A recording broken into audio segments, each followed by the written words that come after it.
global happenings today. We communicate, we analyze global news. Stay tuned. Hello fam, welcome back to our channel. It's no longer news that Malam Nisa El-Rufai's name has been expunged from being the guest speaker of the Nigerian Bar Association General Conference. But what is news is the fact that other organizations have started coming in with their reports, and also Falana and Falana Associate has brought out strong information written in the time past by Nisa El-Rufai over some of the allegations poured upon him. But before we go into all those news and merging them all together, we would like to read the full statement of what Nisa El-Rufai said reacting to his name being removed. Well, he said MBA platform or not, these worthy conversations must continue, that he will continue to make his voice heard on the things our country needs to do for its progress. While the decision about who speaks at each event is clearly the MBA's, Malam El-Rufai wishes to make clear that he did not seek the platform and is not agitated that he has one less speaking engagement. However, the circumstances of the few days warrant some comment that a professional organization has elected to endorse a one-sided narrative on a profound national issue is something that its members may wish to reflect upon. For an association whose bread and butter is about justice, to make a ruling based on the stringency of people who lampoon judicial processes against certain individuals without hearing the other side is odd. It bears nothing that in its response to pressure, the MBA leadership has signaled an unfortunate embrace of injustice, unfairness, absence of fair hearing, and total disregard for the rule of law. Talking about the rule of law, Falana and Falana Associate actually brought out some things that Nisa El-Rufai did in the time past that actually showed that he disobeyed the rule of law. But let's continue with his statement.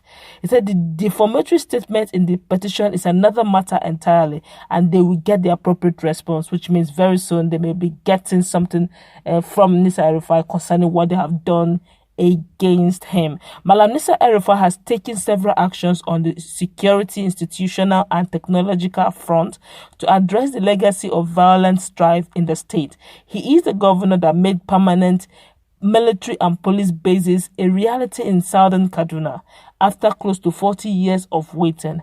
He is the governor that set up a peace commission to nudge communities to embrace their responsibility to live in peace and in harmony.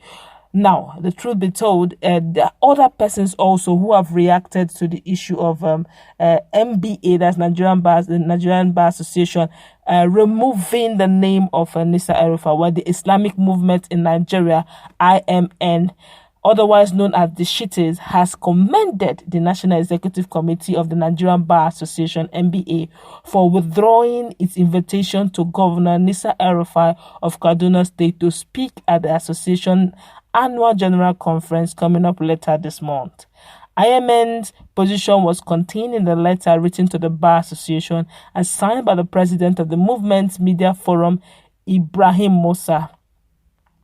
The NBA had withdrawn its invitation to the governor to speak at his annual conference following an avalanche of criticism, protest, and even threats of boycott from lawyers and others. The letter of commendation by the Islamic movement partly reads, the Islamic movement noted that Governor El-Rufai is the most unsuitable person to talk to a body of learned men, considering his legendary disrespect for the rule of law, blatant abuses of fundamental rights, and intolerance to opposing views. El-Rufai has been an agent of impunity and division who support extrajudicial killings and buildings of mass graves. He, in collaboration with officers of the Nigerian army, attacked members of the Islamic movement without recourse to the law, leading to the gruesome extrajudicial murder of at least 347 members of the movement by the government's own admission in December 2015 and hurriedly buried them in mass graves. Despite the open confession by the secretary to the Kaduna state government, Alhaji Lawal Balarabe, Abbas before a judiciary commission of inquiry. Governor El-Rufai has refused to prosecute the criminal elements who perpetrated these crimes, but rather paradoxically filed charges of conspiracy and culpable homicide against over 250 members of IMN at Kaduna State High Court. Although the Kaduna High Court have since discharged and acquitted all of them, Governor El-Rufai has continued to seek further ways to subjugate and prosecute members and leadership of the movement in contravention of his oath of office to do right to all manners of people according to law, without fear or favor, affection or ill will. Certainly, such a person must not be promoted or allowed to address an association of learned men whose motto is promoting the rule of law. We therefore salute your unique courage to stand firmly on the path of what your profession or you also profess to promote and stamp out impunity and gross abuse of human rights in our beloved country, which loudly proclaims to operate under the rule of law. Now that is coming from the Shiite, that's Islamic movement of Nigeria. Also, there's another one where the issue of rule of law, where Falana and Falana associate, brought it out in the time past. Something happened sometime in 2006 that showed the fact that Nisa El-Rufai disobeyed the rule of law. And as you're talking, you're going to be seeing the letter that was written by Falana and Falana, taking Nigerians back to what had happened. All this was all brought up during the issue of criticism and boycott for deregistration of the same National Congress. Now it reads, August 19, 2020, Professor Konyisola Ajayi, Senior Advocate of Nigeria, Chair, Technical Committee, Conference Planning Committee, Nigeria Bar Association, Abuja. Read, as in taking it back, 2006 boycott of court by Nigerian lawyers to protest disobedience of court orders by El-Rufai and others. That's the same process which happened sometime in 2006. Following the directive of the Nigerian Bar Association, the entirety of the Nigerian lawyers boycotted all courts in the country from March 13 to 14, 2006 to protest the disobedience of court orders by some officials and agencies of the federal government. 3 out of the 8 orders listed by the Nigerian Bar Association at the material time were flagrantly disobeyed by the administration of the Federal Capital Territory under the leadership of Mr. Nisa El-Rufai or Nasa El-Rufai. Embarrassed by the popular protest embarked upon by the Nigerian Bar Association, the federal government directed the then Attorney General of the Federation and Minister of Justice, Chief Bayo Ojo, Senior Advocate of Nigeria, to ensure compliance with the orders that they were being disobeyed. It is on record that while other agencies and departments complied with the court orders, the federal government, the Federal Capital Territory administration ignored the directive of the federal government to the rule of law. As if that was not enough, Malam El-Rufai has continued to treat court orders with absolute contempt.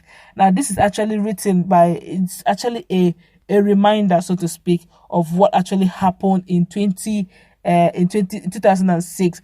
All this he was brought to book. But let's continue with the letter. He said, you will agree with us that Malam El-Rufai's penchant for disobeying court orders is inconsistent with the aims and objectives of the Nigerian Bar Association, which include the promotion and protection of the rule of law. See Article 3 of the 2019 Constitution of the Nigerian Bar Association. Since the Conference Planning Committee is bound by the provision of the Nigerian Bar Association, the invitation extended to Malam Nisa El-Rufai to address the 60th Annual Conference, the Nigerian Bar Association should be withdrawn, as the Nigerian Bar Association cannot afford to associate with public officers who promote impunity in the country. For your kind attention and urgent action, kindly find attached the report of Mr. R.A. Lawal Rabana, now Senior Advocate of Nigeria, who was the then General Secretary of the Nigerian Bar Association. Femi Falana, son, FCI. Have you seen it all? These guys have decided that they have their facts and figures. And although Mr. El-Rufai has said at the appropriate time is going to deal with all the accusations and criticism, but for now he's really not moved by what he has said. You have heard what Shiite said concerning the same thing, also encouraging and promoting and applauding what the Nigerian Bar Association have done, judging the fact that they are supposed to be upholders of the law. They are supposed to be the one, they're the last hope technically for the common man. And it all began with one man who said, I will not be partaker of this. If the same thing that is happening in Southern Kaduna and the governor is not saying anything about it, by all means, I will not be the one to be in that sort of meeting that he is supposed to be the guest speaker. Well, Mr. El-Rufai have also responded saying that they didn't give him fair hearing. They only had one-sided story. They should have given him fair hearing. But that's how we're going to wrap it up. What's your take on the fact that everybody all of a sudden is rising up against or speaking and encouraging or applauding the NBA over what they have finally done against Mr. El-Rufai? Let's meet in the comment section. Don't forget to like, share, and subscribe to our channel. Stay tuned for more updates on this and more.